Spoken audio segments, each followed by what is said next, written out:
A gente sabe que jejum e abstinência são práticas muito comuns no período da Quaresma. Não são novidades, certo?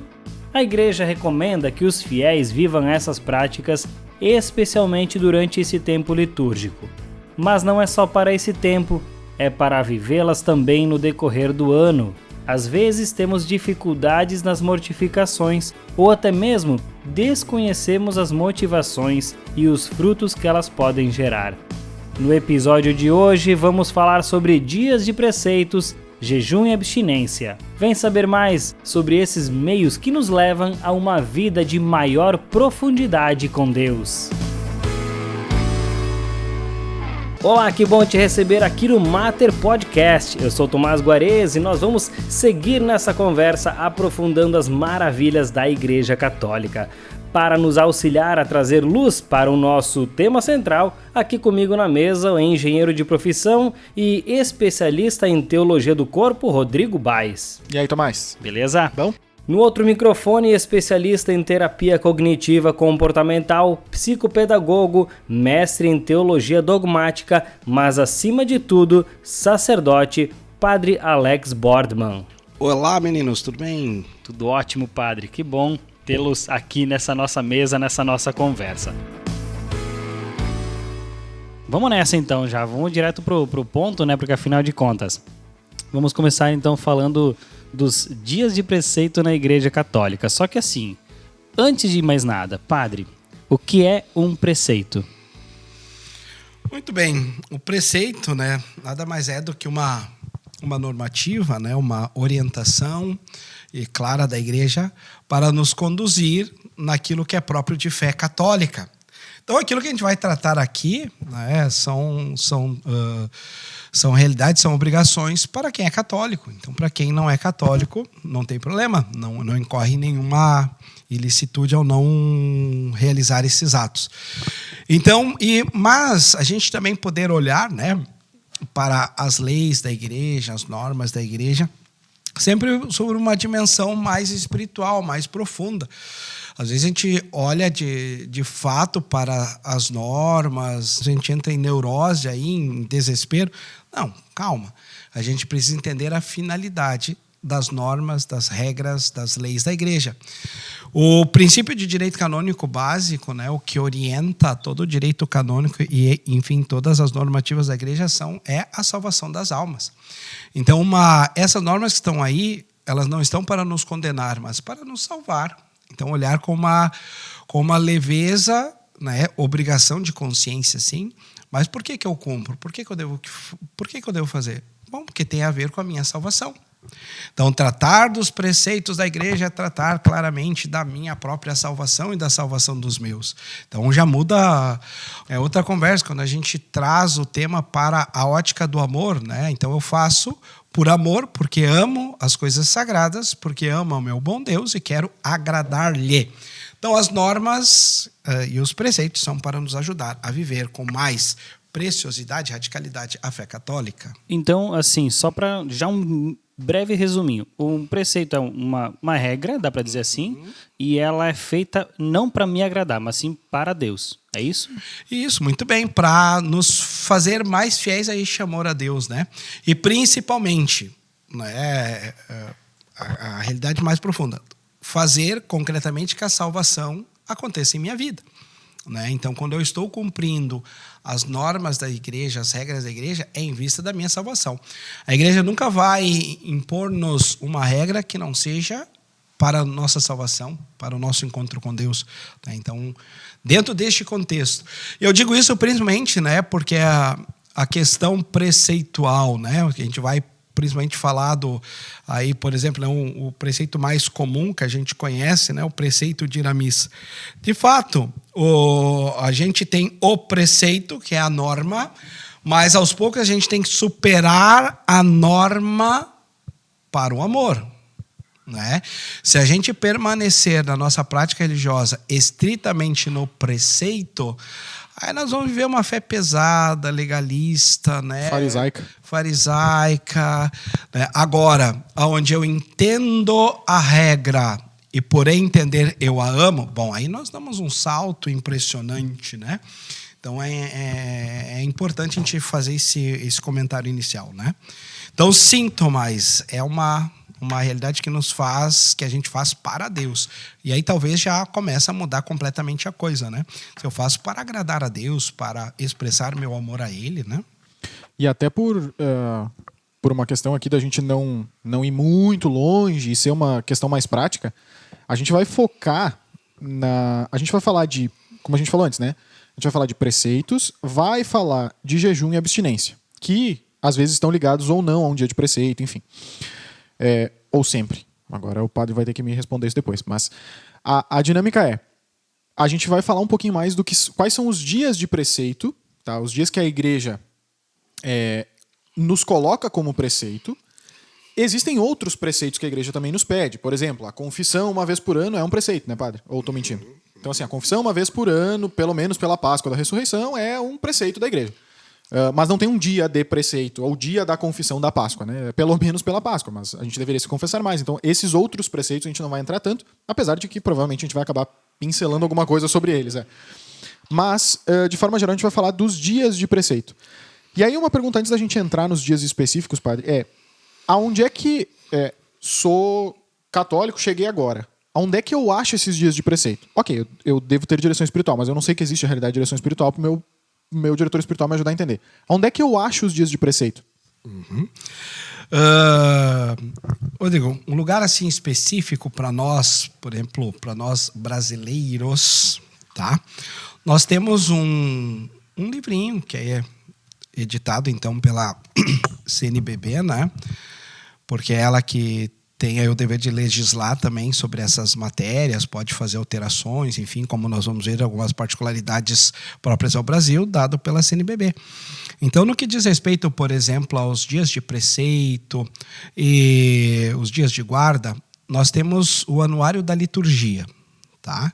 Então, todo ano, é editado este livro com as particularidades daquele ano. Então, digamos assim, a fonte segura e concreta para aquele ano é esta aí. Claro que a gente pode pegar em sites confiáveis, como o próprio Vaticano, ou outros também tantos fontes católicas boas, que nos fazem ali um relato dos dias fixos de preceito, né? Depois a gente pode até citar aí também, para a gente poder entender. E porque depois a gente vai ter que entender, às vezes a gente confunde solenidade com preceito, né? Um dia pode ser solene e preceitual, e outro dia pode ser solene, mas não preceito. E às vezes as pessoas entram um pouquinho, mas é solenidade, eu tenho que ir à missa. Não, tu podes ir à missa, serás muito bem-vinda, será muito bom para a tua vida espiritual, mas não é um preceito, tu não estás obrigada por lei da igreja para ir a essa missa. Um não anula o outro, no caso, não. Isso, são coisas distintas, né? Uma realidade, um mistério celebrado da liturgia, ele pode ser de tal forma tão importante para a fé católica, que vai ser declarado também aquele dia um preceito. Hoje em dia, nós tomamos, de fato, os dias preceituais, eles são aqueles dias mais importantes para compreender o mistério de Cristo, né? O mistério pascal. E depois nós vamos ter pequenas particularidades que são, de fato, por exemplo, santos. Então, em uma determinada região, pela importância daquele santo àquela região, aquele dia poderá ser declarado ali preceito também. Tá? Então, tem lugares que pode ser um dia que é preceito, mas na cidade vizinha não. Perfeito, digamos. Isso aí. E aí, vou fazer uma pergunta que eu ia fazer mais pra frente, mas vou aproveitar o gancho. Segue o baile. Tu falou, padre, da questão de que nós brasileiros podemos consultar o livro da CNBB. E o Tomás agora citou uma outra coisa também que eu acho importante, que é a questão de que na cidade X pode ser preceito que na cidade Y não é. Isso se aplica ao país X, ao país Y, isso se aplica à diocese X ou Y, acredito eu. Eu sou da cidade de São Leopoldo e na cidade de São Leopoldo é preceito dia tal. Sei lá, dia 10 de janeiro é preceito na cidade de São Leopoldo. Aí, dia 10 de janeiro eu não estou em São Leopoldo. Eu, por ser morador de São Leopoldo, ou na diocese de Novo Hamburgo, no dia 10 de janeiro, que é a diocese que a gente está, é dia de preceito. Bacana. Eu estou viajando, estou em São Paulo, não estou aqui neste dia. Eu preciso cumprir o preceito ou não, por eu ser... Claro que aqui a gente está falando, de novo, né?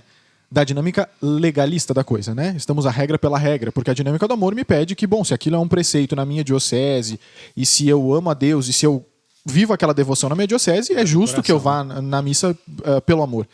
Mas existe uma obrigatoriedade, existe uma condição de estará em pecado grave se, né, na sua diocese ou no seu país você está em outro país, enfim. Ou o outro lado, né? Naquele país, naquela diocese, naquele lugar que eu estou, é preceito naquele dia, e eu estou lá. Eu estou obrigado a esse preceito também ou não? Uhum. Então vamos por parte, né? Nós temos, de fato, os ditos preceitos universais, tá? E os preceitos universais, bom, esses, em qualquer parte, em qualquer situação, em qualquer realidade, eu estarei obrigado. Porém, todavia, portanto, tem alguns detalhes. Por exemplo, né? Vamos de novo ao nosso Brasil. Então, nós temos realidades que são declaradas preceituais. Por exemplo, vamos ver se eu acho aqui alguma data assim mais interessante. São Pedro e São Paulo, tá? Nós vamos ter uma particularidade. Vamos considerar o dia 29 de junho em Roma. Em Roma é dia 29, não importa o dia da semana que ele caia. Tá? Não tem conversa. Não tem conversa. Então, esse dia é preceitual, pronto. É dia de participarmos da missa. Porém, no Brasil, né, usando-se do seu direito de legislar nessa matéria, a CNBB transfere para o primeiro domingo após essa data. Então, no Brasil, dia 29 caiu na terça-feira. Não, aquele dia não é preceito. Ele foi transferido para o primeiro domingo. Então, tanto que a gente não celebra no dia 29 a festa de São Pedro e São Paulo, mas no primeiro domingo oportuno, logo depois, a data da festa. Então, essas datas universais, dada só essa mudança, se for o caso, né? Mas ela vai ter que ser cumprida, ou no dia ou posterior, conforme determinado pela igreja. Isso agora, é a Conferência Episcopal que define. Tipo, no caso do Brasil, a CNBB. Isso aí. Uhum. Ele tem esse direito, né, de fazer essas transições, lógico, com o aval de Roma, mas sim as conferências episcopais podem fazer essas alterações, tá? Uhum. Conforme a realidade. Como também as conferências episcopais, ou até mesmo o bispo local, ele pode determinar, né, tornar uma festa preceitual. Tá? Então, ele pode dar-lhe o preceito. Então, a gente precisa cuidar que tem algumas realidades que são solenidades e não preceitos. Por exemplo, né? Na nossa diocese, nós temos, para nós, é solenidade, São Luís Gonzaga, mas não é preceitual. Tá? Ela não foi lhe dada a obrigatoriedade de preceito. Tá? Poderia ser dado? Poderia, mas não é. Tá? Então, se fosse dado como preceito, todos os fiéis da Diocese de Novo Hamburgo, nesse dia, de fato, estariam obrigados à participação da missa, né, da ação litúrgica. Tá? Uma vez que não é, né, é um ato de devoção. Se pode ir, se deve ir, mas não ir não incorre, né, num pecado, digamos assim. Né? E aí, eu estando ou não na diocese, eu preciso cumprir esse preceito. Se fosse preceito, por exemplo. Dia de São Luís Gonzaga é preceito na diocese de Novo Hamburgo. Eu sou diocesano de Novo Hamburgo, então eu estou em São Paulo, estou em Roma, sei lá. Eu preciso cumprir esse preceito ou eu cumpro a regra, que aí vem a outra pergunta também, né? Se lá naquela outra diocese tem um preceito e eu sei do preceito, claro, que pode ser que eu não saiba, né? Aí a gente entra no campo do não sabia, está salvo pela ignorância, né? Essa é uma questão territorial, tá? Então, tu precisa estar no território. Naquele território é preceito. Então, você não estando, você não está sobre a norma. Ah, tá. Então, os universais eu cumpro em qualquer diocese. Exato. Aquilo que é da minha diocese, mesmo eu sendo diocesano, se eu estou em outra diocese, não estou obrigado àquele preceito, porque lá não é. Como, por exemplo, né, a gente pode aplicar isso também às comunidades religiosas. Então, para uma X comunidade religiosa, pode-se ter dias de preceitos, né? Que não se tem, por exemplo, dentro da diocese a qual eles estão. Vai ser só para aquela comunidade religiosa, por exemplo. Isso pode acontecer também. Isso, então, acaba caindo como uma regra, padre, o fato de, por exemplo, quanto mais local o preceito ele é mais válido, tipo assim, não sei se seria mais válido, mas, por exemplo, assim, o preceito de dentro de uma comunidade ele se sobrepõe ao preceito da diocese. O preceito do Brasil se sobrepõe ao preceito que vem de Roma. Ou não é uma regra. Qual é a hierarquia Não, essas disso? coisas não se batem assim, né? O que a gente vai, de fato, ter em liturgia é, de fato, tem ações litúrgicas que têm maior peso, né, de uma para outra, que é o nosso famoso, né? A gente vai ter memória facultativa, vai ter festa e vai ter solenidade. É isso que a gente vai, que determina o que se vai celebrar ou não naquele dia, né? Então, e aí essa hierarquia, né? Uma memória obrigatória, uma festa, uma solenidade. Então, se no mesmo dia bate 2, 3 realidades, a gente vai ver dentro dessa perspectiva. Se são de igual peso, são 2 memórias, eu posso escolher qualquer uma delas para fazer, porque são de igual peso. Mas agora eu tenho uma memória obrigatória. Não, eu tenho que fazer então a obrigatória. Agora eu tenho uma solenidade, uma festa que bateram no mesmo dia. Vamos lá, vamos dizer assim. Então a solenidade tem supremacia sobre a festa, né? E aí os domingos, eles têm também supremacia sobre as solenidades. Né? O domingo que se celebra ele é mais importante, exceto essas solenidades preceituais que podem cair no domingo por alguma determinação. Então, assim, vamos dizer assim, nos dias normais, os dias comuns, né, de segunda a sábado, de meio-dia ali, né, então vai do bom senso de entender o que está acontecendo, se passando na igreja ou no local nesse momento. Já o preceito do domingo, ele é um preceito mais, vamos dizer assim, tem uma exclusividade maior, no sentido, a começar é domingo, né, então a questão de missa e o que tu vai celebrar, ele acaba sendo um dia mais exclusivo. Ou não, é festa, sei lá, é festa de um santo que cai no domingo, e aí só que o preceito, digamos assim, sei lá, tem um preceito que está rolando naquele dia, tu vai escolher se tu vai celebrar o santo, ou o preceito, ou o domingo, ou tu consegue fazer uma jogada de englobar tudo, assim. Tem bastante itens que podem ser trabalhados e acaba meio que confundindo às vezes, né? Tá, vamos lá. Primeiro essa questão, né, do preceito dominical propriamente dito, né? A gente precisa compreender, né, que o preceito é participar da liturgia do final de semana, né? Participar da missa no final de semana, participar do rito católico ao final de semana, participar da liturgia. Tá? Então aqui a gente já pode fazer passar por uma realidade. Exceto se de fato ali nós estamos falando de uma solenidade, né? de uma realidade dos preceitos universais que a gente falou, né? que a gente comentou. Então vamos lá, né? Os domingos, os preceitos que já caem em domingo, né? Domingo de Ramos, Páscoa, domingo de Pentecostes, domingo da Santíssima Trindade. Quais os outros dias, né, de preceito? Mãe de Deus, 1º de janeiro, Epifania do Senhor, 6 de janeiro, São José, 19 de março, Ascensão de Jesus, Corpus Christi, São Pedro e São Paulo, Assunção de Nossa Senhora, 15 de agosto, 1º de novembro, Todos os Santos, Imaculada Conceição no dia 8 de dezembro e o Natal no dia 25 de dezembro. Então, assim, em si, essas idades precisam ser celebradas, essas aqui, dentro daquela particularidade. Algumas podem cair durante a semana, outras podem ser transferidas para o domingo. Tem outras aqui que já é domingo. Então, assim, no restante, todo domingo ele é preceito, mas é o participar da missa. E aí, às vezes, de fato, aqui tem uma dúvida interessante. Tá, mas eu preciso ir na missa, e se a missa não for a liturgia do final de semana, eu cumpro o preceito, não cumpro o preceito? Olha, por direito, diz que a gente precisa participar de uma missa católica, celebrada por um sacerdote católico. O direito não prescreve, não diz especificamente com a liturgia do final de semana. Então, isso nos deixaria a margem para a gente pensar assim: eu fui no final de semana de uma missa de casamento, ela cumpre o preceito? Segundo essa norma, cumpriria o preceito. Fui na liturgia, tinha crisma na minha paróquia. Compro o preceito, né? A diferença é que nessas datas aqui eu não poderia fazer essa substituição. Eu preciso celebrar estes dias aqui. Estes dias não podem ser substituídos por uma outra liturgia. Ou seja, Natal é celebrado o Exatamente. Natal. Não tem outra missa, né? Exatamente, né?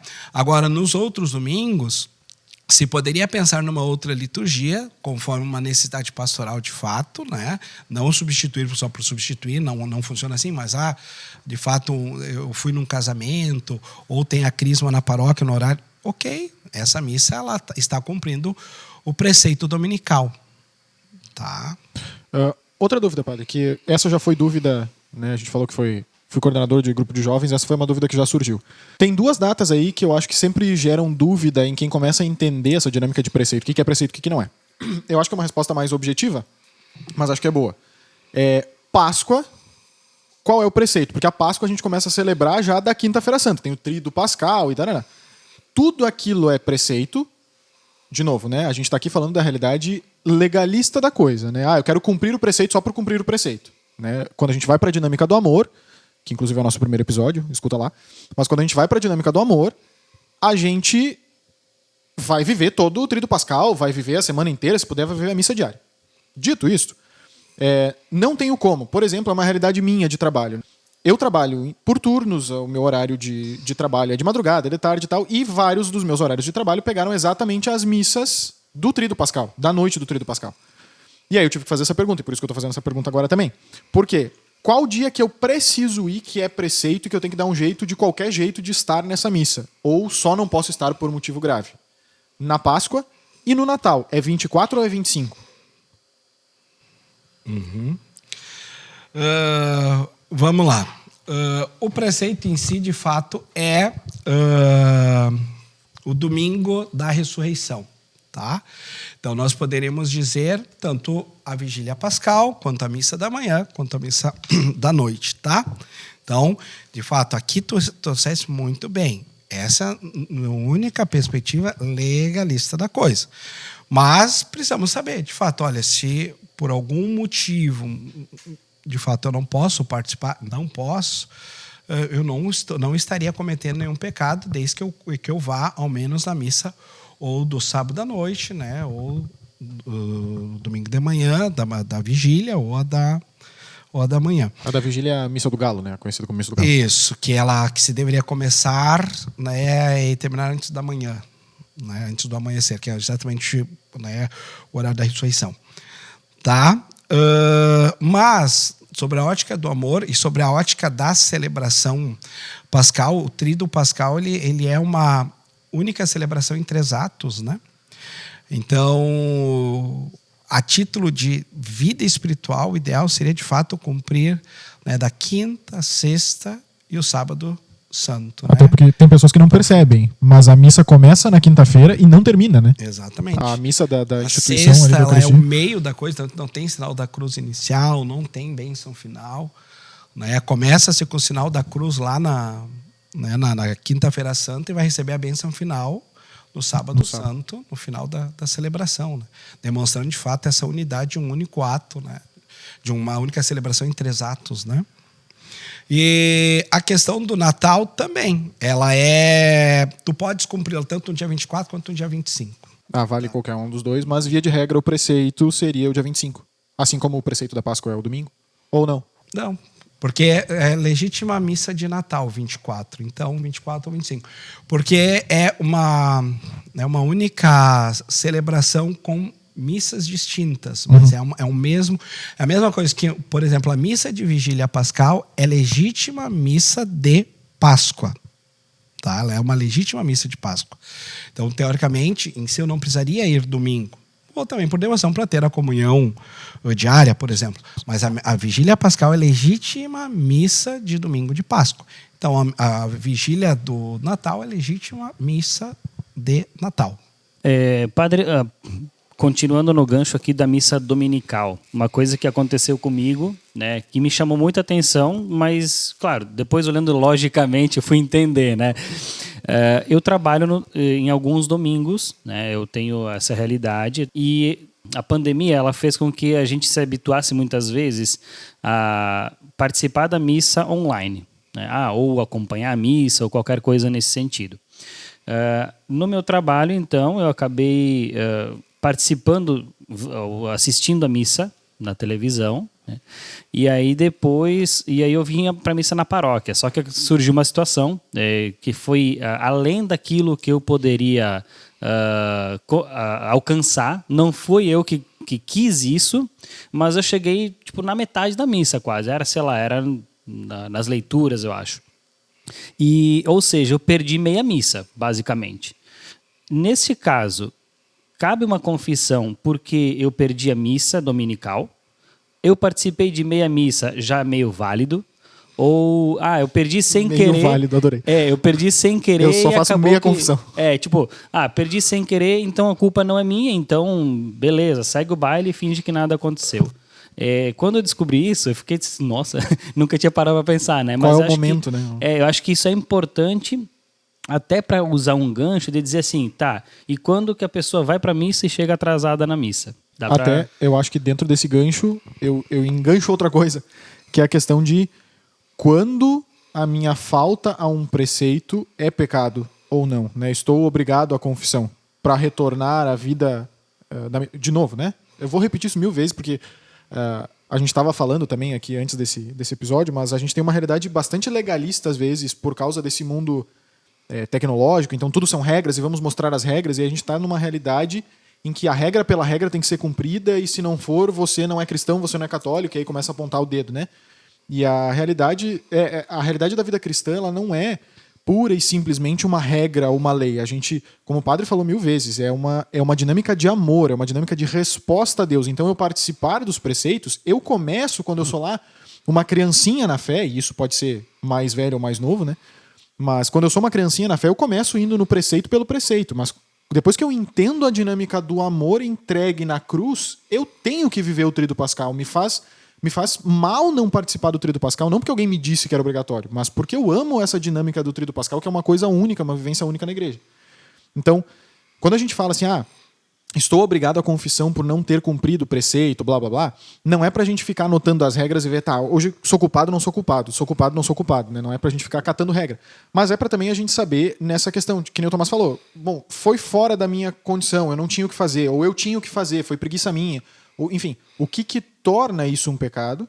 E essa pergunta da missa do Tomás eu acho sensacional, porque, tipo assim, me atrasei pra missa porque, sei lá, eu ia numa missa X e aí trancou o trânsito, deu algum rolê, eu saí cedo, me organizei e tal, mas deu algum rolê, furou o pneu do carro, não deu para chegar na missa. Qual é o momento em que eu preciso dizer, não, beleza, eu não participei da missa ou participei, enfim. O que me obriga à confissão? Acho que aqui nós podemos olhar por dois primos. Acho que o primeiro é sobre a questão da teologia moral, né?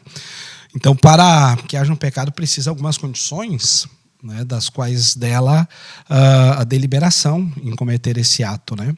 Então, todas as vezes que foi um ato deliberado, ou seja, foi por negligência minha, esse atraso ou essa falta, bom, de fato eu descumpri, né, a norma voluntariamente, então houve uma culpabilidade, né? Agora, quando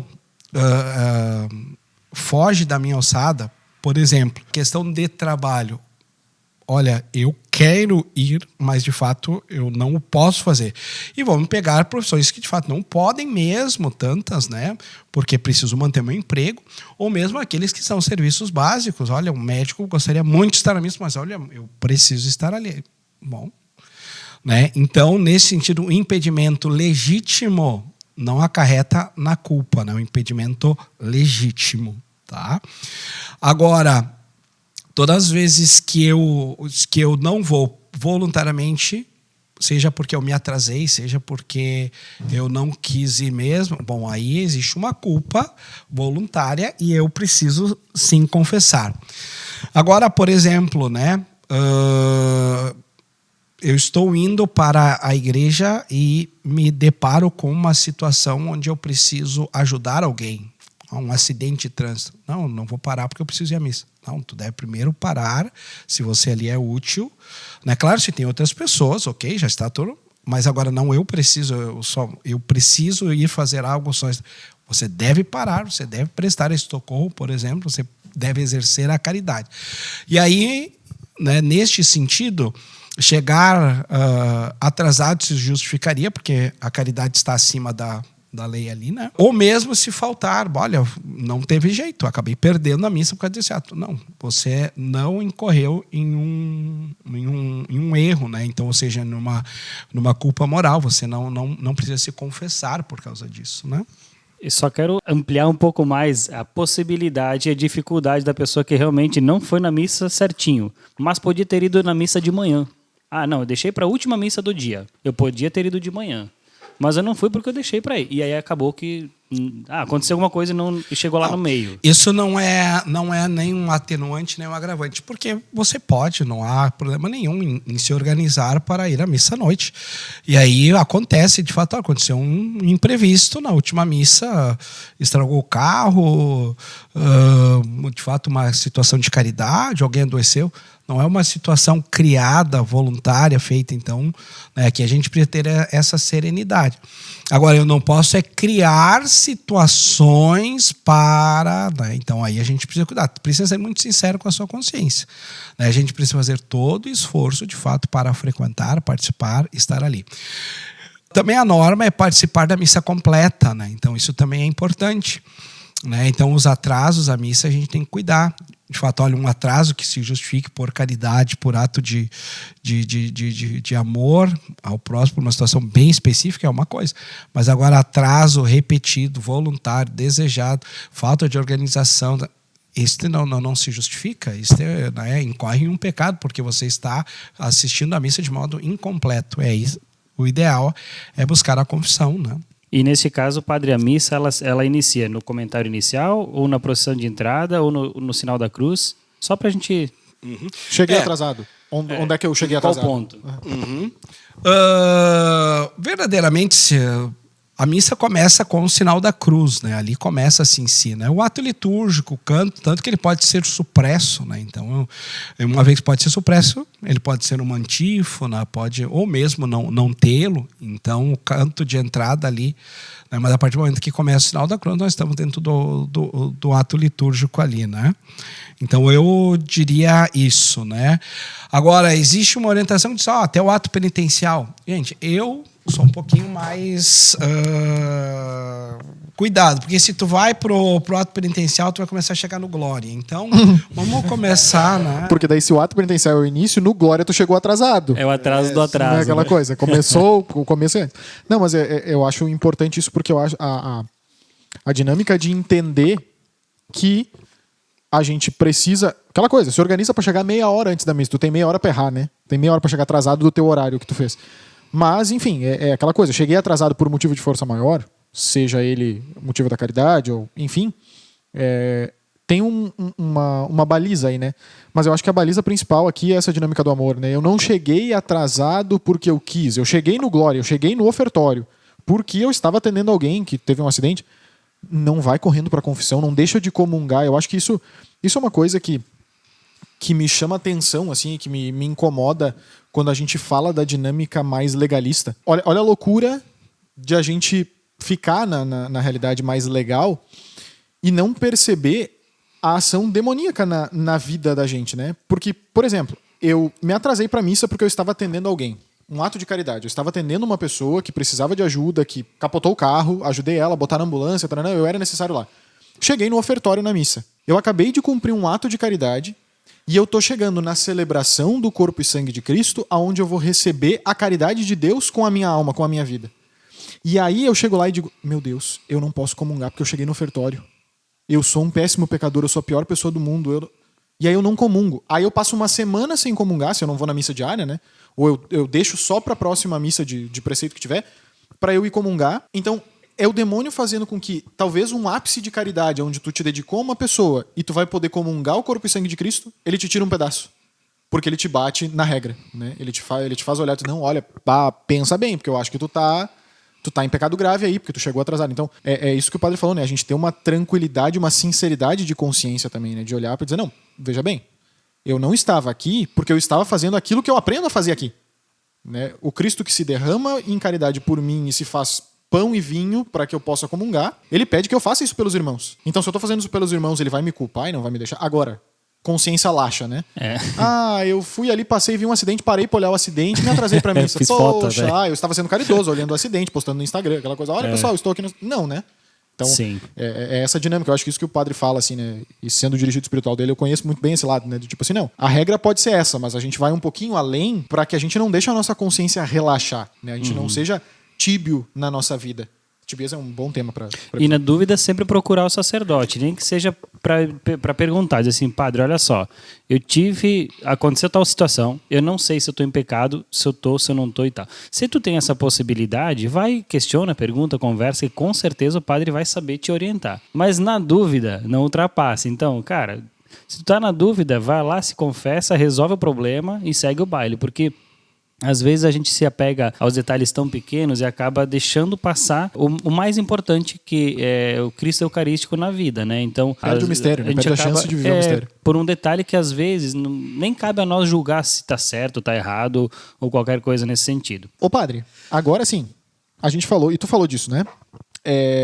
Da dinâmica que um preceito ele pode vir acompanhado de jejum, de abstinência, de penitência. A gente falou o que é preceito, que é a regra que a igreja nos dá para que a gente possa responder ao amor a Deus, né? Possa dar uma resposta de amor a Deus. Qual é a diferença entre jejum, abstinência e penitência para a gente poder depois entender por que certos dias tem o preceito e envolve jejum, ou envolve abstinência, ou envolve penitência? Qual é a diferença entre as três coisas? Jejum, abstinência e penitência? Porque a gente fala... Quaresma chama muito isso, mas o Advento vai nos chamar isso também, e a própria igreja durante o ano chama isso. Todos esses entram na lógica, né, dos exercícios espirituais, né, corporais, né, para nos fazer de fato esse lapidar, esse contrariar as nossas más inclinações, né, do nosso corpo, da nossa natureza, né? Muito mais do que o corpo físico, é a natureza humana corrompida pelo pecado. Então são ferramentas, são instrumentos, são meios que a igreja dispõe, né? E que nunca foram abolidos, para nos ajudar de fato a crescer na dimensão espiritual, na nossa relação, na nossa amizade com Deus. A gente precisa entender de fato o jejum, a abstinência, a penitência, dentro dessa lógica espiritual, de uma fase que praticamente todos nós passamos, exceto alguns santos que por graça, por generosidade de Deus já adentraram na vida espiritual mais avançados, né? Dessa luta por nós vencermos os nossos instintos, tá me fugindo agora a palavra, os impulsos da carne, né? Essa dimensão mais humana, nossas inclinações, né? Nossos sentidos. Agora sim.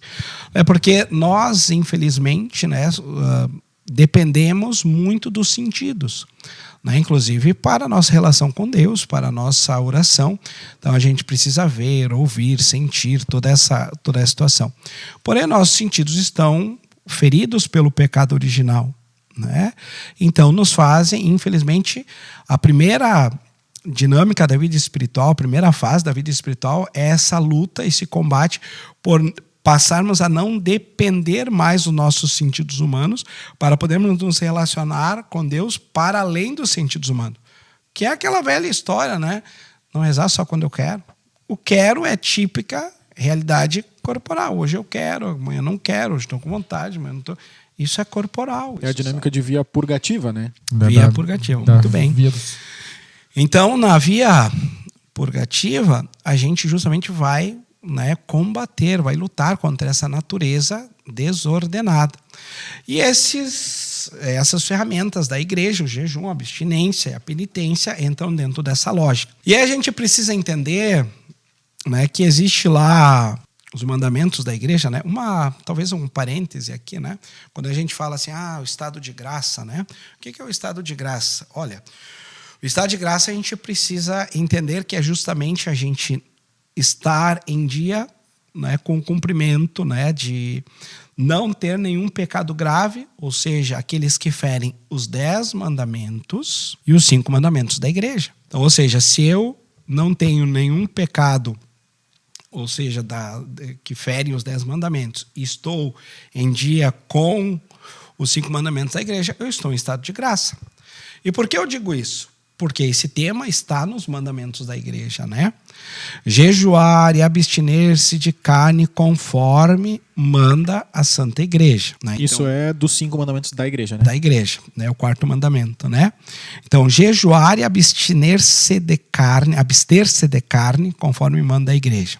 Então, jejuar. O jejum é especificamente, né, a prática de deixarmos de comer, né? Fazermos durante aquele dia um sacrifício na alimentação. Aí, no sentido, a igreja nos orienta, né? Uma refeição completa ou ela fracionada ao longo do dia, tá? Então, seria esse o jejum, né? Comer menos naquele dia. Então, uma refeição completa. Por exemplo, eu me alimento lá com café da manhã, almoço, janta, eu troco tudo isso por uma das refeições completas, que aí eu posso fazê-la uma única vez e passar o resto do dia, então, em jejum. Ou eu posso fracionar este alimento ao longo do dia. Então, viver aquele dia com o seu alimento. Claro que aqui a gente depois tem algumas particularidades que a gente vai ter que conversar, né? Então, cada situação, cada caso, tá? Agora, a abstinência de fato, abrir mão, não alimentar-se de X alimento. No caso, a igreja nos recomenda, né, abster-se de carne vermelha, né? E eu digo isso daqui porque esse é o mandamento, essa é a norma geral, né? Mas aí a gente vai ter que ir depois para a norma específica. Padre, só para a gente poder também contextualizar um detalhe a mais. Por que a igreja ela orienta a fazer, então, a abstinência de carne vermelha? Tem um motivo específico? Tem. Às vezes se tenta dar uma resposta espiritualizada para... Talvez até se tenha alguma resposta aí bacana, mas a questão é bem prática, bem concreta mesmo. Porque a carne branca, no caso aí o peixe, né? No caso, né, os de sangue frio, né? São carnes que dão menos aspectos de saciedade. Então a gente justamente naquele dia se alimenta com um alimento que logo vai nos fazer novamente passar pelo desconforto da fome. Então, ele vai nos dar aquilo que é próprio, necessário para o corpo, né, o próprio do alimento, mas logo em seguida vai nos permitir passar pelo desconforto da fome. Diferente, né? Vamos pensar nós aqui, gaúcho, né? De fato, a gente vai num churrascão, a gente chega de noite, não tem fome nenhuma. Não quer nem ver comida desespero completo. Porque é uma carne mais pesada, então o poder de saciedade dele é muito mais longo. A carne vermelha, a carne, né, de sangue quente, né? Então seria essa a ideia. Porém, para completar ainda ali do Rodrigo, né? Depois a penitência, ela é especificamente, né, uma prática de uma mortificação, de um desconforto, de um exercício que eu mesmo me proponho, que eu escolho, para contrariar também o meu corpo, a minha má inclinação, que pode ser penitências corporais, pode ser penitências morais, pode ser penitências de alimentação. Então, um pequeno sacrifício que eu agrego, que eu escolho. Tá? Então, dentro daquela norma ali que eu falei, né, dentro dessa regra, né, do mandamento da igreja, o 4º mandamento, né, fazer jejum e abstinência conforme manda a igreja, então vamos ver o que manda a igreja. Isso é importante. Então, aquela conforme manda, o que manda a igreja? Sobre as penitências propriamente dito. Código de Direito Canônico, número 1250. Os dias e tempos penitenciais em toda a igreja são todas as sextas-feiras do ano e da quaresma. Então, sexta-feira também é um dia de fazer penitência. É toda a quaresma ou as sextas da quaresma? Toda a quaresma. Toda a quaresma. Toda a quaresma, tá? E durante o ano, toda sexta-feira é um dia propício e que nós somos convidados a fazer penitência. É penitência de novo. Eu sempre recomendo aqui, né, essas questões de penitência, procura um diretor espiritual. Ela é muito delicada porque é uma ferramenta belíssima, mas ela é uma ferramenta que o demônio pode se utilizar muito sutilmente dela. Quando a gente pode, em vez de fazer o efeito de trabalhar a nossa simplicidade, a nossa humildade, uma penitência mal colocada né? Pode elevar o nosso orgulho, a nossa soberba, a nossa vaidade. Então, às vezes a gente quer fazer coisas muito grandes, e essas coisas grandes são pura vaidade. E lá vai o diretor espiritual, nos puxa a orelha e nos coloca, não, faz esta aqui, onde você não é tão notado, tão percebido, enfim. Mas em si, penitência toda sexta-feira do ano e também na quaresma. E isso, padre, complementando essa lógica também, é importante, porque eu acho que essa penitência da sexta-feira durante o ano, a sexta-feira ser um dia penitencial, e aí depois tu vai falar também da questão de jejum e abstinência, Jesus e abstinência, eu ia dizer, jejum e abstinência, mas essa realidade é uma realidade ignorada, eu acho, por muitos católicos, né? Tipo assim, ninguém pensa que a sexta-feira sabe da quaresma, alguns sabem do advento, da dinâmica penitencial também do advento, de vivência de uma sese mais forte, né? Mas as sextas-feiras do ano é uma coisa que, tipo assim, a igreja nos pede, nos manda e diz, olha, sexta-feira é dia de penitência. E as pessoas ignoram.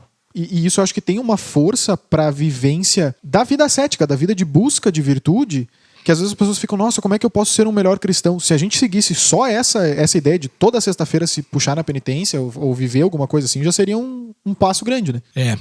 É interessante que às vezes a gente quer inventar a roda, né?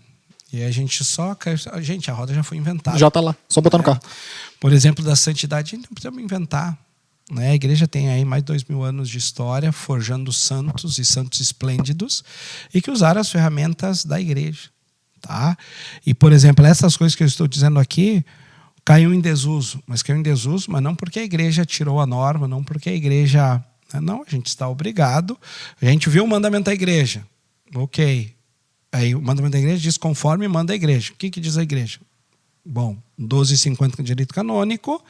Todas as sextas-feiras do ano são dias penitenciais mais a quaresma. E esse mesmo código, daí no 12,51 diz assim: observa-se a abstinência de carne ou de alimento, segundo as prescrições da Conferência dos Bispos, em todas as sextas-feiras do ano, a não ser que coincidam com algum dia enumerado entre as solenidades. Observe-se a abstinência e o jejum na quarta-feira de cinzas e na sexta-feira da paixão e morte de Nosso Senhor. Então vamos lá. Né? Quanto à abstinência, a norma é bem clara. Né? Dias de abster-se de carne também é todas as sextas-feiras do ano, né, de abstinência, tá? Jejum é na quarta-feira de cinzas e na sexta-feira santa. Então, jejum e abstinência, as duas coisas juntas. E aqui nós já temos um problema, porque na sexta-feira santa, né, a gente só troca a carne por um banquetão de peixe. Gente, banquetão de peixe não é jejum. E faz ensopado, e faz tudo que é tipo de peixe. Tem gente que, na verdade, ama a sexta-feira santa. Logo, não se cumpriu. Neste caso, gente, é viável que tu comesse carne. Vai lá, come tua carnezinha. Um pedacinho pequeno. Aí tu diz isso pra pessoa, nossa, mas que absurdo um padre dizendo isso. Sim, é porque tu tá fazendo a mesma coisa que tu faria comendo carne, não mudou nada. A celebração é no domingo, galera. A ressurreição é domingo, não na sexta. Exato. Né? É que às vezes, no caso assim, às vezes é exagerado demais. Vou fazer um peixe, não é um peixinho, é um... Não, faz peixe de 6 tipos diferentes. Louco, né? Come então, uma barca de sushi. Adianta pouco, né? Rodrigo, eu ainda quero trazer esse ponto, porque é um ponto que hoje gera muita dúvida, essa questão das sextas-feiras do ano.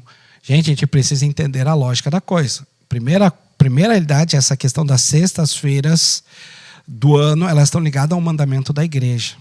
4º mandamento. Então, isso é muito importante. Gente, para estado de graça, 10 mandamentos, mandamentos da igreja. O mandamento da igreja está lá. Né? A abster-se de carne e fazer jejum conforme manda a igreja. Então, lá não está normatizando. Então, para nós está lá o direito canônico. Direito canônico, né? 10,52. Todas as sextas-feiras do ano é dia de fazer abstinência de carne. Porém, nós no Brasil temos a legislação brasileira, né, pela CNBB, nos autoriza, no caso é bem importante isso, o próprio fiel, então você que está me ouvindo, você pode fazer a troca desta abstinência por um ato de caridade ou piedade. Só que aqui, gente, vamos entender a coisa. Então eu não posso simplesmente comer carne na sexta e está tudo certo. Você pode comer carne na sexta? Pode. desde que você se determine a fazer um ato de caridade ou um ato de piedade em compensação a essa realidade. Então, passou a sexta-feira voando, eu comi carne, não fiz nenhum ato de caridade, não fiz nenhum ato de piedade reparatória, está tudo certo. Não, você descumpriu um mandamento da igreja, logo você incorreu em um pecado aí. Padre, mesmo nesse caso, mesmo que a pessoa, vou dizer, esqueceu, se passou que hoje é sexta, né? Acontece às vezes, principalmente quando a pessoa está na transição, diz, não, eu sempre comi carne, a partir de agora eu vou mudar esse meu hábito, eu vou observar isso. Às vezes passa, né? E então você não projetou sequer, vamos dizer assim, comer carne, mas também não planejou fazer um ato de caridade. Percebeu lá 10 da noite, mas tu já comeu carne e tudo mais. Tu pode se propor a partir disso fazer esse ato de caridade num outro dia. Vamos dizer, é compensatório ou não? Tem que ser feito na sexta-feira, porque é a sexta-feira que é observada. Uhum. O dia preceitual é na sexta. O que eu recomendaria agora, digamos assim, uma orientação como diretor espiritual. Não para tornar essa consciência escrupulosa, não, mas para tornar essa consciência refinada. Olha, cria o exercício do seguinte, esqueci, estou me criando o hábito de fazer isso. Coloque na confissão. Vai criando o hábito, não.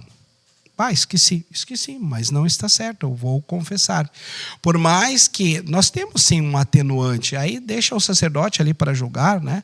Tem um atenuante, a pessoa está aprendendo, está começando, beleza. Mas para forjar a consciência, não. Porque senão eu posso criar isso pequenos lapsuzinhos de memória, né? Não me puxar tanto em buscar para crescer nessa realidade. Porque tu pode esquecer, então, esqueci. Aí tu te ajuda a esquecer. Eu recomendaria, seja generoso. Olha, ratei, esqueci. Vou me confessar para que a próxima sexta eu me esforce. Vou fazer também elementos para poder lembrar. Escreve na frente da geladeira. Sexta-feira, não comer carne. Eu ia dizer, a dinâmica de vida prática. Eu, por exemplo, quando a gente se decidiu, e depois do nosso casamento, que eu e minha esposa, a gente se decidiu, não, a gente tem que lembrar disso. Eu botei um lembrete toda sexta-feira, à meia-noite, o lembrete apita no meu telefone. Então, da quinta para sexta, né? Isso, de quinta para sexta, não da sexta para sábado. Mas meia-noite, por quê? Porque eu trabalho de madrugada também. Uhum. Então, às vezes, eu trabalho da meia-noite às 8 da manhã. Então, à meia-noite, meu telefone toca dizendo não comer carne. E fica aquele lembrete o dia inteiro. Eu faço questão de tirar ele só no fim do dia. Porque também, se eu esqueci, comi carne, ou se eu quis ignorar isso, o meu celular me culpa, né? Ele diz, olha aí, seu boca aberta, eu tava ali não comer carne, tu esqueceu. Então, assim, a gente tem artifícios para nos ajudar também, né? Eu acho interessante o hábito de tu dizer assim, olha, não vou comer carne na sexta, porque o que aconteceu comigo? Eu não tinha esse hábito, né? Ok, é um preceito observado, mas eu não tinha o hábito de fazer isso. Então, quando que eu passei nessa transição de dizer assim, não, a sexta-feira é sexta-feira e eu devo observar isso, começava às vezes, esquecia, não sei o que, e foi, né? De um tempo depois, eu fui observando, entendendo que quando eu comia carne, mesmo sem entender, tá acontecendo isso, alguma coisa estava meio errada, assim. O meu corpo, ele já ia dizer assim, não, tá errado. Aí chegava, comi carne. Então, hoje em dia, já estou numa fase assim que eu sinto dificuldade numa sexta-feira de comer carne. Eu vou a algum lugar, a gente é convidado, coisa assim. E para mim já se torna dificuldade. Não que eu queira, mas o meu corpo ele já diz assim, não é para ti, sabe? É impressionante essa mudança de hábito que acaba sendo uma observância, né? E aí o teólogo do corpo, a luzinha da teologia do corpo pisca, né? Brilha a sirene. Porque é isso, né? O corpo ele expressa quem é a pessoa. A gente tem um mundo hoje que tende a separar, né, aí, termos bonitos, né, a objetividade, a realidade da subjetividade, né, a psicologia vai falar muito da vida subjetiva, da subjetividade da pessoa. Mas assim, em termos leigos da vivência, é separar corpo e alma. A gente começa, não, isso aqui é para minha alma, então o meu corpo não tem nada a ver, ou isso aqui é para o meu corpo, minha alma não tem nada a ver. Absolutamente o contrário, nós não temos uma alma presa num corpo. Nós somos um corpo. Que é isso que eu estava falando. Se a minha alma está ferida, e, gente, ver na vida prática. Para mim, isso é uma. E eu acho que à medida que tu caminha na vida de fé, essas coisas começam a acontecer, né? De tu perceber na tua vida prática, no trato com as pessoas, no cuidado contigo mesmo, na tua realidade corporal, material, a ferida da tua alma. Porque à medida que tu comete um pecado grave, e às vezes eu percebo que eu estou em pecado grave, eu paro para fazer um exame de consciência porque eu estou tratando mal as pessoas, porque eu não estou prestando atenção nos meus compromissos, porque, sei lá, porque uma realidade externa do meu corpo está me gritando e dizendo tem alguma coisa errada. Que é essa dinâmica de a carne não é para ti. O teu corpo sente e diz, tem alguma coisa errada, eu não sei o que é. Quando tu vai fazer um exame de consciência, tu vai dizer, opa, existe um pecado, existe um erro, existe uma falha. Então, é essa dinâmica, eu acho, da gente entender que o que a gente está dizendo aqui de preceito, de regras, de abstinência, são vivências da carne que fazem com que a gente se abstenha de carne, da carne que eu digo aqui, do corpo humano, né? Mas assim, abster-se de carne, jejuar, ir nos dias de preceito na missa, enfim, isso envolve um movimento externo, um movimento objetivo, um movimento do nosso corpo, de organização de agenda, de organização de vida, que refletem diretamente na nossa alma, e a nossa alma, nossa vida de estado de graça, ou seja, cumprir isso, vai influenciar diretamente, ou seja, é uma coisa só. Eu estar em estado de graça vai refletir na minha vivência prática, no meu dia a dia, em como eu vou me organizar, em como eu vou lidar com as pessoas, em como eu vou conseguir, como a gente falava no primeiro episódio, como eu vou conseguir viver esse amor humano espelhando o amor divino. Eu preciso que a minha alma esteja em dia, porque a minha alma não está separada do meu corpo, né? A minha alma não é uma coisa que eu vou cuidar. Eu boto numa caixinha, agora eu cuido da minha alma. Hoje eu cuido do meu corpo. Não, as coisas são uma coisa só, né? Então, o reflexo de um no outro é isso. É de vou comer carne. Eu não tenho outra opção. Eu tenho que comer carne porque eu tô, sei lá, no aniversário de alguém e só serviram coisas com carne e eu não comi o dia inteiro. Mas o teu corpo vai dizer, tem algo errado. Porque a tua alma também está dizendo, olha, isso não é para ti. Né? Então... e aí esses atos que o padre falava, né, de substituir, assim, não, eu vou fazer uma oração, eu vou fazer um ato de caridade, eu vou fazer um ato de piedade, isso acaba brotando naturalmente também. Porque o meu corpo diz que tem algo errado, então a minha alma me impulsiona a também corporalmente fazer alguma coisa. Então, eu tive que comer carne porque eu estava na festa de aniversário, era de noite, só tinha coisa com carne. A minha alma diz, hoje era dia de jejum, hoje era dia de abstinência. E aí se expressa no meu corpo uma forma de reparar isso. E aí eu acabo fazendo uma oração. Então, eu acho que esse movimento de corpo e alma como um composto, como uma coisa só, que é o que a gente vai aprendendo à medida que a gente vai caminhando. Né? A gente começa pela regra, bom, então eu vou só não comer carne. Isso não me afeta. Mas à medida que eu começo a caminhar, minha alma começa a essa marca na minha alma, essa marca que o pecado original faz ferir a minha alma, eu começo a fazer com que ela se torne mais santificada, né? Eu começo a santificar a minha alma e aí eu começo a expressar isso no corpo também. Né? Padre, olha só, interessante isso porque enquanto que o Rodrigo estava falando, assim, eu fui também pensando outros pontos, né? O primeiro deles que eu queria ver, na verdade os dois caem junto, que é o seguinte, a pessoa que ela não sabe ou não tem o costume de observar a sexta-feira de não comer carne. Ela precisa se confessar. Agora ela está ouvindo a nossa conversa, desculpa, ela precisa se confessar, né? A partir disso, porque ela ficou sabendo que realmente é a orientação da igreja. Esse é o primeiro ponto. E o segundo passei por essa fase, estou observando, mas já se tornou uma rotina na minha vida que eu já não faz mais diferença para mim se eu como ou não como carne na sexta. Isso também é um perigo a ser cuidado, tipo assim,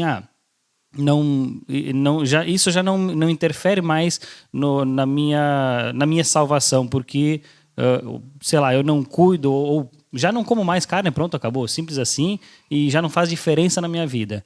Isso também é um cuidado a ser tomado? Primeira questão, Tomás, aqui não existe, né? Alguém está nos ouvindo, eu não observava isso, né? Sempre comi carne na sexta, estou em pecado. Não. Por quê? Né? Para que haja de fato pecado, precisa haver a consciência. Né? Então, a pessoa agora está sendo iluminada, formada aí pelos podcasts. Então, não, fique tranquila. Né? Existia o erro, mas não a culpa. Tá? Agora, distinto de fato daqui para frente, né? Então, a partir de agora, entendi, escutei aí, então, né, como católico, eu preciso viver essa prática. Não fazê-la a partir de agora, sim. Aí nós estamos numa situação de culpabilidade e devemos buscar, sim, a confissão, né? Dentro disso, a questão do esquecimento, né, Tomás? Vamos lá. eu levaria ali para a confissão, dentro desse caso, para forjar a prática, né? Mas vamos lá, já criei a prática, isso está bem estabelecido em mim e tal, mas deu um lapso algum dia, isso pode acontecer, isso, não somos seres humanos, e pode, né, acabei comendo presunto no café da manhã e agora perdi o dia. Não, calma, então, muito bem, comer estes carne. Então agora vamos já escolher, né, ou uma penitência, ou um ato de piedade, né, reparador, né, para colocar no lugar dessa abstinência que eu deveria fazer. E aí, então, tranquilo. Também a questão da caridade, né, Tomás? Olha, é um tema interessante, a gente sabe que uma boa parcela do nosso povo não sabe disso, né, e quando alguns nem sequer acreditam mais nessas realidades. Então vamos lá, vamos pela questão da caridade. Você foi convidado para uma janta, né, na sexta-feira. Chegando lá, a pessoa preparou com muito bom grado, com muito carinho, de fato, carne para você. Olha, tranquilo, haja com toda a tranquilidade, seriedade e caridade, né? Já ali, faça-se o propósito, faça um ato que para substituir então a abstinência necessária pela regra aí, né? A oração pelos falecidos, oração pelo Papa, ou mesmo um ato de caridade, ajudar alguma pessoa, visitar algum doente, dar um alimento a quem precisa. Então, tem muitas práticas que se poderia fazer. Então, primeira parte da tua pergunta. A segunda, acho que é muito pertinente a tua pergunta, diante de todos os atos de piedade, né? Se a gente, de fato, não coloca o coração, não coloca o amor na nossa prática, a coisa pode entrar, de fato, no piloto automático, né? E aí não perder o fim, porque, né, continua, mas eu diria que a gente acaba não colhendo os frutos espirituais que cada prática pode nos dar. Então, acho que a tua pergunta é muito pertinente por causa disso. Tá, eu entro num mecanismo automático, não como carne, tá, mas por que você não está comendo carne? Qual é a razão disso? Né? De fato, participar da paixão de Nosso Senhor, participar de seus sofrimentos, né? Completar a paixão do Senhor, aquilo que lhe faltou, né? Isso nos fala a Escritura, né? Tão belo isso, né? Que Nosso Senhor sofreu tudo, mas deixou uma pequena gota para que toda a humanidade, né, toda a humanidade pudesse completar o que falta à paixão do Nosso Senhor. Então, poder ter essa dinâmica de, principalmente, Tomás, a gente lembrar que todas as práticas de abstinência, de penitência, de jejum, todas elas querem nos aproximar do mistério da paixão do Senhor, né? Não é um sofrimento humano, não é provocar-nos em nós um sofrimento aleatório, masoquista. Não, é podermos lembrar daquilo que o nosso Senhor passou por nós. Então, por exemplo, na sexta-feira, que vai diante de porque é muito interessante, eu, ao menos conversando com todas as pessoas que atendem em direção àquela coisa. Propõe um jejum, propõe uma penitência. Não vou mais tomar refrigerante. Todo caminhão de refrigerante do mundo vai cair um na frente, vai surgir na tua frente. Vai. O demônio vai mandar toda a fábrica da Coca-Cola na tua casa. Quer testar ver se o demônio existe? Será que o demônio existe? Tenta fazer jejum de alguma coisa. De alguma coisa bem café. gostosa, bem vai ter café para tudo que Tira é chocolate. Né? Vai, tenta. Tá, e aí eu vou te perguntar qual é a postura. Que droga, não posso tomar. Gente, então toma. Triste, aquele joga cinzas na cabeça, fariseu total. Eu tô me coçando aqui. Estou aqui sofrendo porque eu... Agora, meu Deus, eu gostaria muito de tomar esse café. Meu Deus, que delícia. Mas, Senhor, faço por amor a Ti. Faço porque Tu sofrestes por mim. Eu, merecedor, né, de toda a dor, de todo sofrimento, e Tu morreste no meu lugar. Ali fazer, né? E ao longo do dia da sexta, tu vai viver tantas realidades. Tu vai se deparar com uma coisa boa, tu vai sentir o desconforto da fome, vai ter uma dorzinha de cabeça, né? Vai ter né, a cabeça... Senhor, eu estou passando, né, aquilo, uma mísera vírgula de tudo que tu passou por mim. Então, associar ao sofrimento de Nosso Senhor, senão não faz sentido. E aí, associando, a gente vai fazendo também o nosso trabalho corporal, né, corpo e alma, a partir dessa dimensão espiritual. Se a gente dissocia disso, por que muitas vezes a gente não faz as práticas espirituais como na igreja? Porque a gente não entende. Por que tu jejua por que tu faz abstinência na sexta? Porque a igreja manda. Mas tem algo mais. E por que ela manda? Para nos aproximar da paixão de Nosso Senhor. Padre, olha só, então, a gente está falando bastante assim de abstinência, jejum, e me veio também forte agora que o senhor falou essa parte assim, aparece um caminhão de coca na frente quando tu não tá bebendo refrigerante, né? E ela vem fresquinha ainda, né? Uma coisa que eu também vivi isso, logo no começo, quando eu tive essa mudança de atitudes e também de propostas na minha vida, fiz uma quaresma de café, porque eu amo café de paixão, sou cafezeira de plantão. Aí chega no dia 40, que acabou a quaresma, foi café o dia todo, assim. Isso, depois eu fui entender que não é o... Tipo assim, a quaresma, ela serviu para mais ou menos, né? Como que funciona isso, vamos dizer, de uma forma prática e racional? Tá, eu faço a quaresma, eu não como tal coisa, por quê? E para qual motivação? Muito bem. Primeiro a gente tem que lembrar, né, Tomás, a chave de leitura da quaresma, o tempo de conversão. Então, aquilo que a gente faz, inclusive a nossa penitência, né, que a gente vai escolher para a nossa quaresma, tem que ter a ver com um pecado, com uma realidade, com um defeito, com uma realidade própria nossa que a gente quer vencer.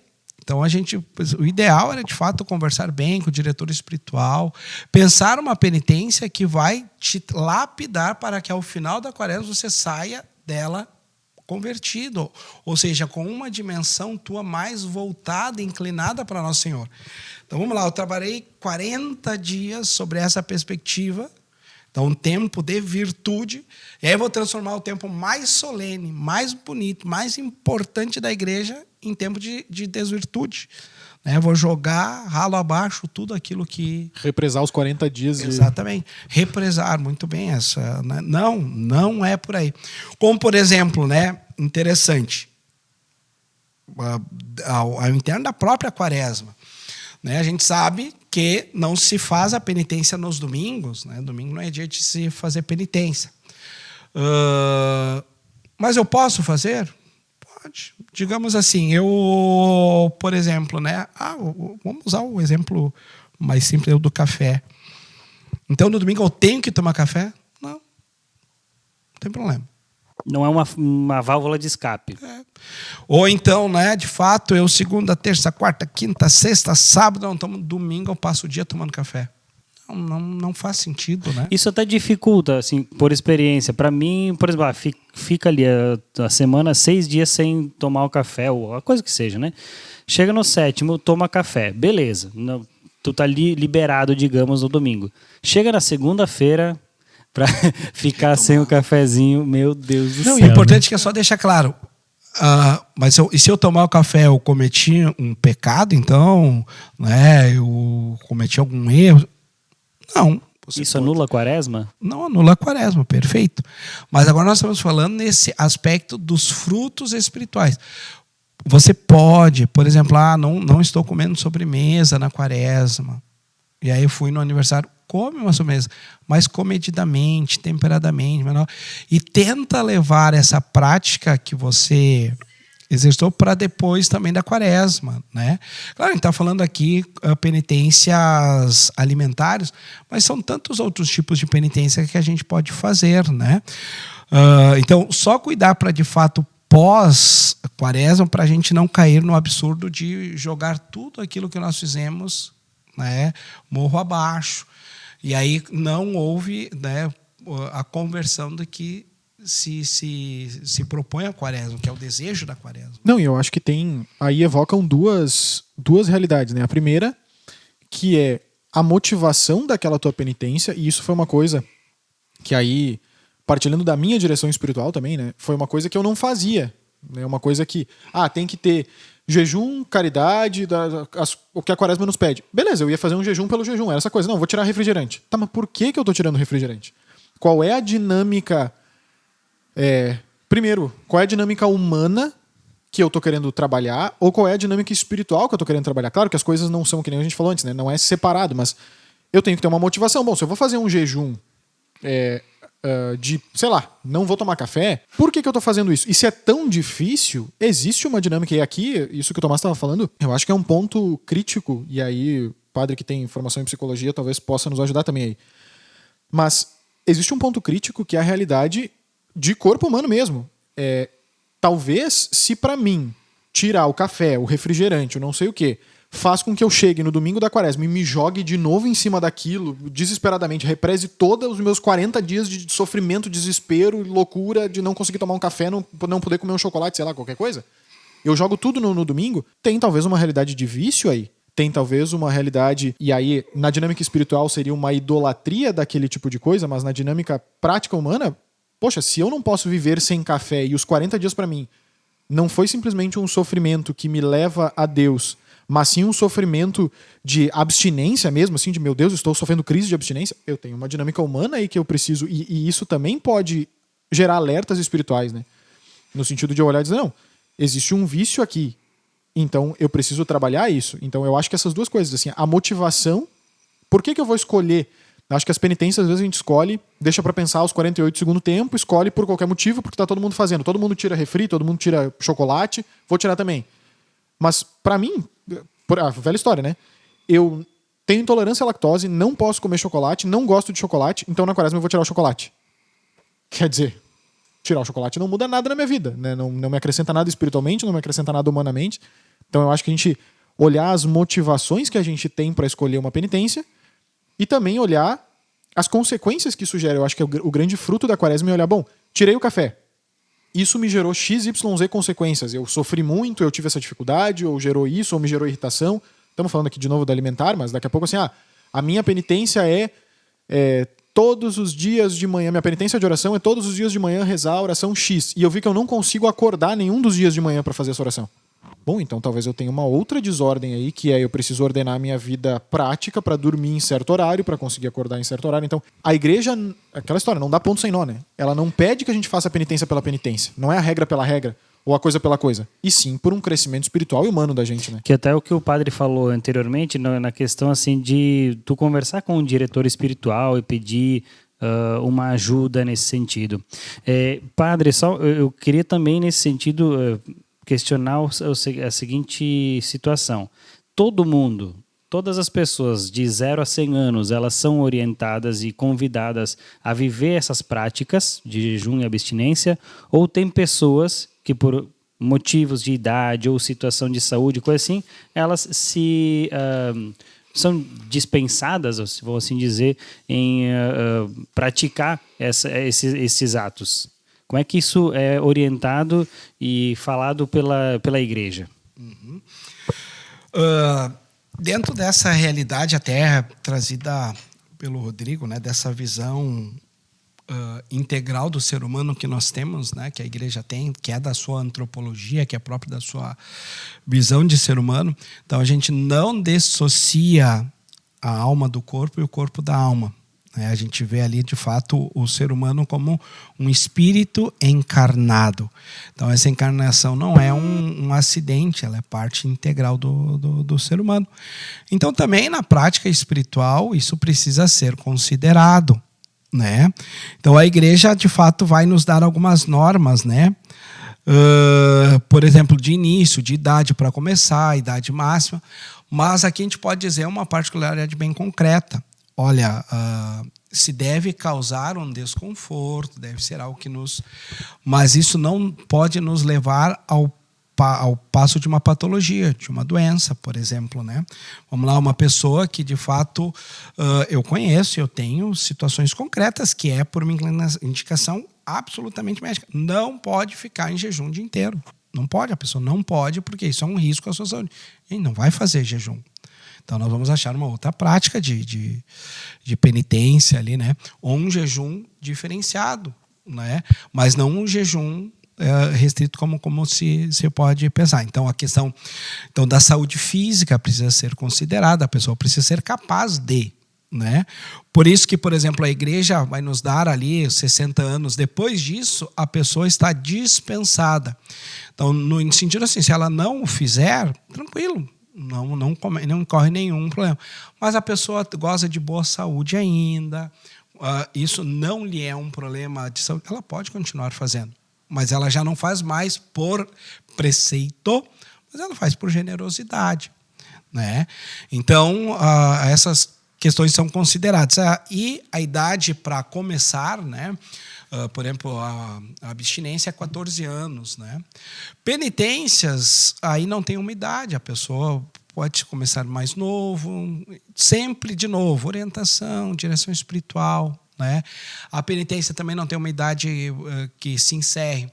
Só o jejum e a abstinência que tem essa questão da idade, né? 14 e 60 anos, né? Aí assim, padre, até pra gente conduzir pro fim desse nosso episódio, eu, como teu dirigido espiritual, eu conheço teu tato pra isso, então vou usar disso, tá? Ajuda a gente com... Vou pegar duas coisas, tá? Primeiro, como a gente pode se organizar para a questão, porque a gente começou o episódio falando de preceitos, né, de dias de preceito, e depois a gente falou sobre essa questão de jejum, abstinência, penitência e tudo mais. Uma dica prática para cada coisa. Uma dica prática para a gente se organizar. Como eu faço para, sei lá, para lembrar dos dias de preceito? Como eu faço para saber que eu preciso ir na missa ou saber quais são esses dias de preceito? E uma dica prática para viver... Vamos ficar na da sexta-feira. Uma dica prática de como... Eu falei, por exemplo, do lembrete no celular, né? Mas, tipo assim, uma dica prática que tu daria para um dirigido espiritual teu que chega assim, olha, padre, eu quero viver essa da sexta-feira, descobri nesse episódio do podcast. Só que eu nunca fiz, eu sempre esqueço. Já tentei um mês, esqueço toda sexta-feira, me lembro 10 horas da noite, esqueci. O que eu posso fazer na prática para viver os dias de preceito e saber que eles existem e lembrar deles e para viver essa penitência da sexta-feira? E aí a gente pode estender para as outras penitências também essas dicas.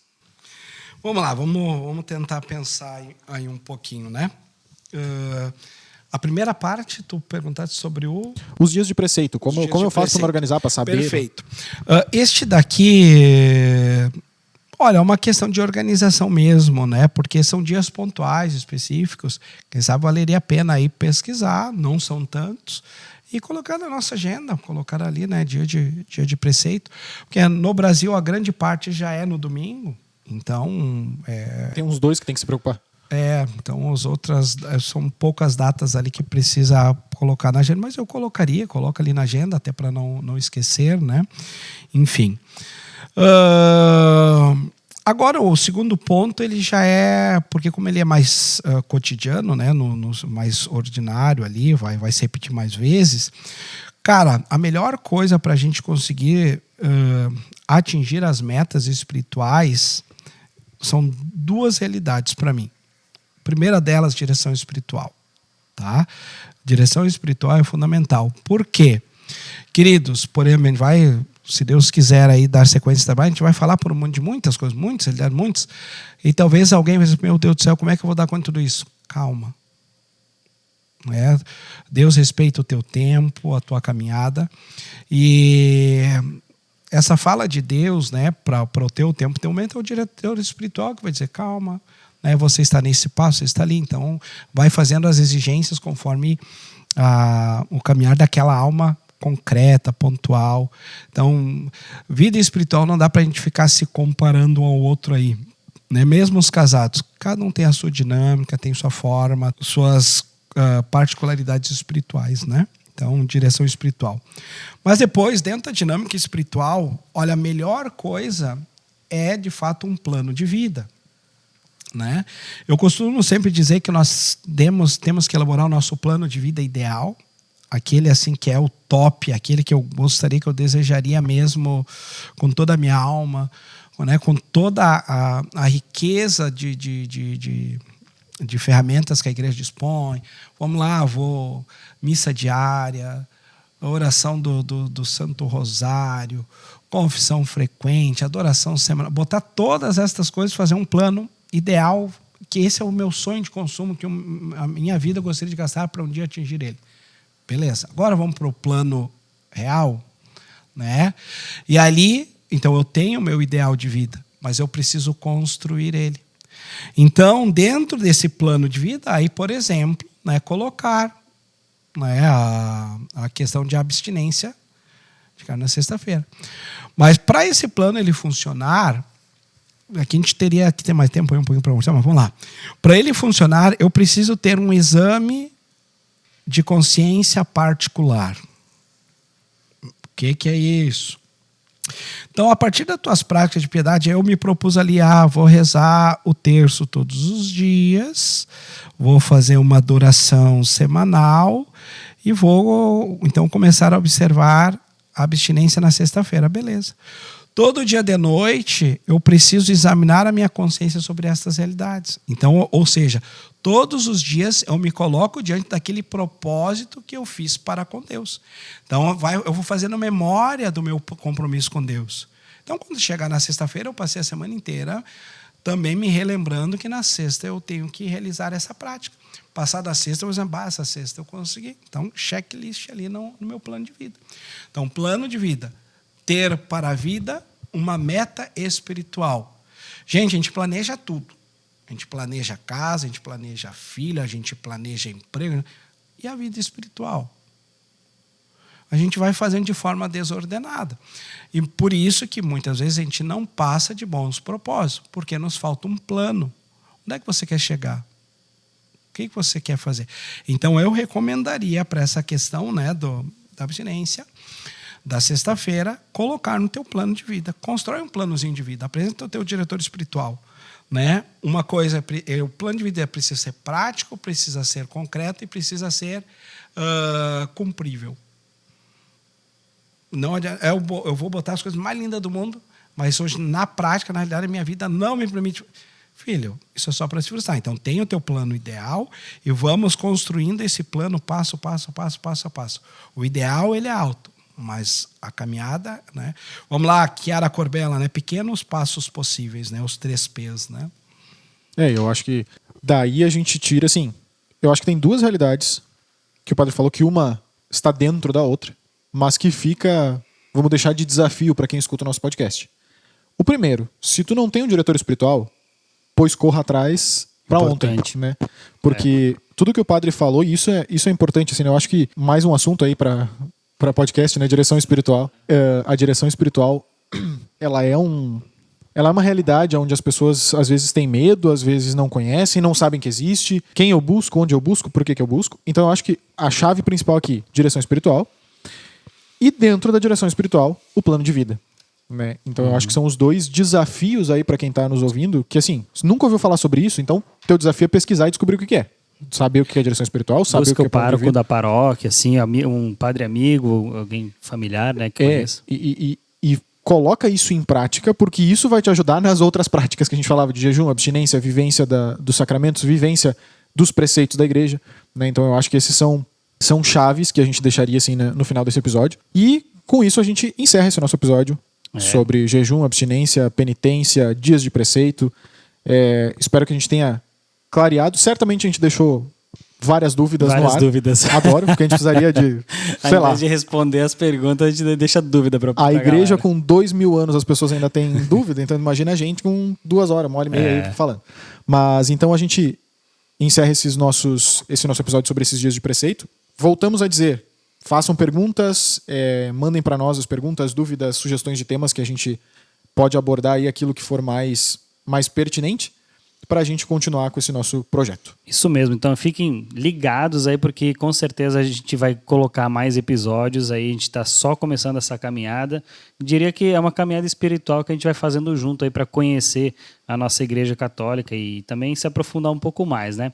Para fazer também, você pensar também um pouquinho mais, lembrando também, tu pode pegar caneta e papel no próximo episódio para poder anotar dúvidas e, enfim, sugestões que foram ditas aqui. Só lembrando também para quem está ouvindo neste episódio, que pode... Os episódios eles estão disponíveis no Spotify, então tu pode voltar lá ouvir os outros episódios também. Também manda para outras pessoas ouvirem, porque a gente trata aqui sobre diferentes assuntos da Igreja Católica, coisas bem base, também coisas mais profundas, enfim, tudo que possa vir a acrescentar na tua vida, seja de católico, seja você que está, de repente, querendo conhecer a Igreja Católica. Então, dá um pulinho lá no Spotify que tu pode ouvir e também mandar para outras pessoas e conhecerem a nossa Igreja Católica. Bom, tu pode acessar a nossa rede social aí e mandar alguma pergunta, sugestão de pauta, enfim, a gente com certeza vai olhar com carinho estas informações. Padre, para a gente finalizar, pode dar a bênção, por gentileza? Muito bem, antes da bênção, faço aí minha sugestão literária, né, também para o tema.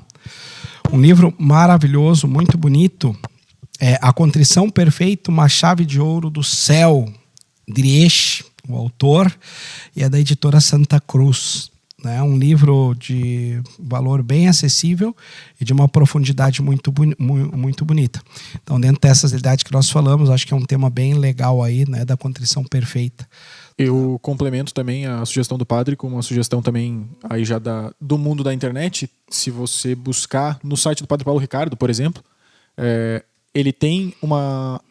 Acho que é da Resposta Católica, se não me engano, mas acho que ele tem uma especificamente sobre questão de jejum, abstinência, penitência. Tem, então, muito bom. Ele dá exatamente assim, o que você pode fazer, o que não pode fazer. A gente estendeu um pouco aqui, aprofundou o assunto, mas alguém te perguntou, tu não lembra da resposta, manda o podcast para a pessoa, para ela ouvir e busca lá que tem mais informação também lá.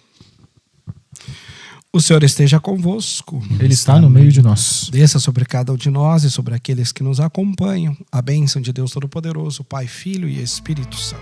Amém. Valeu, Padre. Até a próxima, hein? Tchau, tchau. Valeu, bye.